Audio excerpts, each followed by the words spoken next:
Shalom Alaikum. See, this is your brother Mashada Menace. Welcome to the Mashada Menace Alpha Dimensions podcast and Empowering Preeminence Multimedia Productions. Something dawned on me today, and I've been thinking about this for some time. And that is women in explicit languages. And how men should enforce a policy, especially if you're a true alpha. They should enforce a policy in regards to refraining women from using explicit languages. You understand? Like, fuck, shit, bitch, hoe, and all that stuff.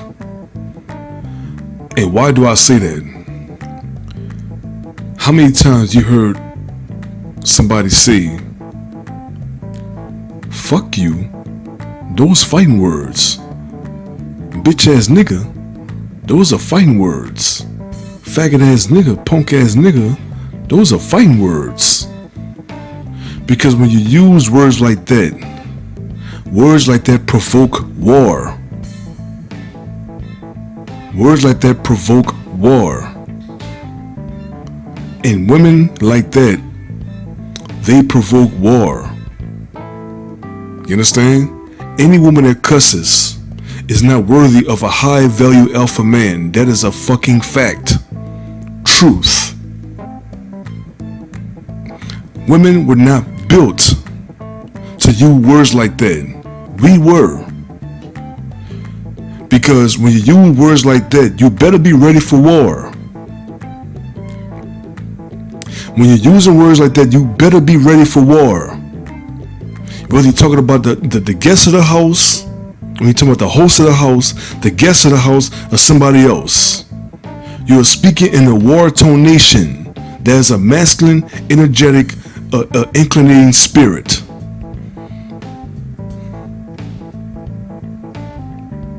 And any woman who speaks like that on a regular, they have a masculine energy, which means that they have homosexual tendencies. There, I said it.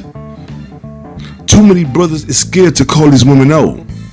Too many brothers is scared to call these wicked Eves out.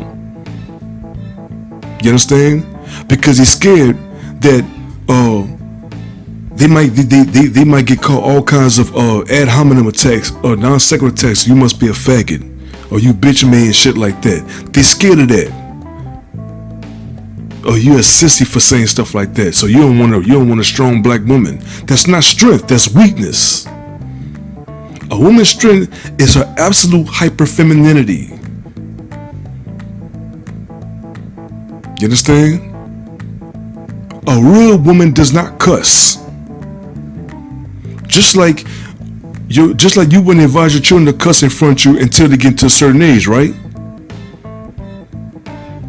You wouldn't allow your son to cuss in front of you while he's 8 years old. No, you're going to wait till he's 18 years old or older and he's out of your house and he's able to pay bills. That's when he's allowed to cuss. But women, it's the same thing with cursing. How many times have you seen the Bible where women curse? Cursing in the Bible is referring to somebody that's wishing evil tidings to occur towards someone. You've never seen any example of women cursing another man in the Bible, because cursing, just like divorce, was not made in a custom for women. It was not suitable for it. It was suitable for men only. The fuck you, nigga, punk ass nigga, bitch ass nigga. You understand? Bitch ass trick, all that stuff. That's those type of war tonation should be exclusive. Those words, which is a warrior tone, which is a battle tone, a war tone, should be exclusive to the men only. And many women have that androgynous spirit. You have to check these women. You have to check them. And the best, and actually the best thing to do to check them is that don't invite them into your home in the first place. If you know they're wretched, like that, you understand? You're not going to accompany them. You have to make these women feel like shit because they aren't shit. Most of them are single mothers. Majority of them single mothers. You understand? Majority of them got a body count of 3 or more, which means you're not compatible for marriage according to the Torah. You heard me? You know what a concubine? Maybe that, if that. You heard me? You got a nose ring. That's a big no-no. You understand? That's a big no-no. Shout out to Brother Anthony Spade. He did a video last year breaking down women with piercings. He said that women with piercings have a tendency to have daddy issues. And believe me, I know every woman I know that has a nose ring or some kind of piercing, they have severe father paternal issues. Either they never got it, either they haven't got it resolved, but may get it resolved in the future, or they will never get it resolved. Nose ring, tongue ring, facial piercing, body piercing, eyebrow piercing, mouth piercing. It looks stupid and ridiculous on them. And it's a denotation of someone that's suffering a severe mental illness. But once again, niggas is too afraid and scared to talk about this. If a woman has some kind of piercing in her face, it means that she has mental issues. It means that she probably have a multiple personality disorder, or I would personally call the plurality persona disorder, which pretty much one and the same. She might have DPD, dependent personality disorder, which makes sense because women, just like children, you understand, they are genetically encoded to be dependent upon a dominant male superior, right? But women go overkill in their dependency, and that's when DPD comes in. You understand? That's the truth. Or they might have borderline personality disorder. You understand? Shout out to the Khan Tazadaq, because I seen him make videos about this. You understand? And definitely they have PTSD, post-traumatic stress disorder. Women are more inclined to mental illness biologically than men ever will be. You got men who are Vietnam vets who successfully was able to cope with the horrific occurrences during that time. But your average woman that have a PTSD, she have a PTSD because of a very rocky relationship with an old man. That's weak. Compared to this Vietnam vet is watching Agent Orange being spread around in Vietnam, which caused people, man, to have severe bodily defects. Most of them getting cancer and dying from it. You heard me? So once again, any woman you see that cusses like that cuss the way they do, man, they have a mental illness. Michael Kimmerism produced severe mental illness.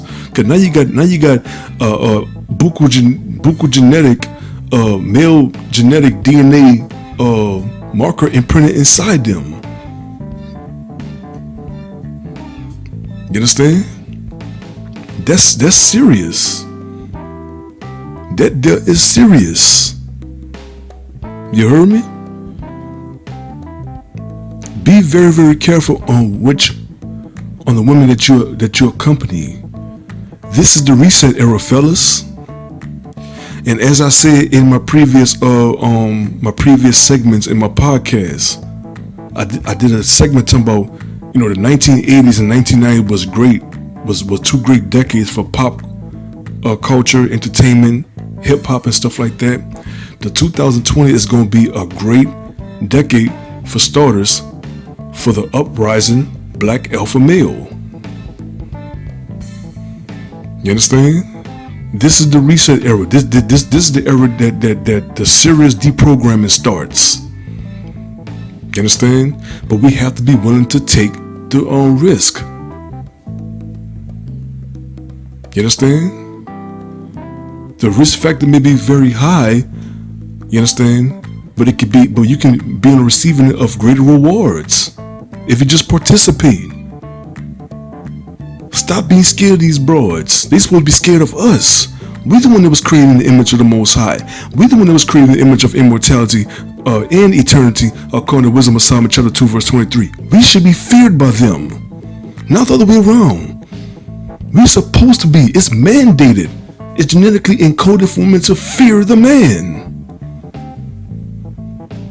That's why when you read Ephesians chapter 2, not 2, but chapter 5 verse 33, it says that the wife should see to it that she reverence her husband. But in the earlier versions, like the Greek text, the actual Greek text, it says the wife should see to it that she fears her man. That's the truth. They're supposed to fear us. They're supposed to fear us. You heard me? If they don't, hey, look, like what Kevin Samuel says, man, buy a dog, die alone. Cadet is a very, very plausible preference. Fear your man, especially if he's upright, or choose death, or choose, better yet, or choose a bitter life of continuous sickness, because Ecclesiastes chapter 30 verse 17 says that death is better than a bitter life of continuous sickness. Maybe death is too much of a luxury for you. Maybe bitter life and continuous sickness is needed to tear your ass up for being insubordinate. You heard me? Y'all be sure to hit that like button, you heard me? Hit that share button, hit the subscribe button, hit the notification bell. So whenever I drop on my next segment, my next project, you'll be instantaneously notified. You understand?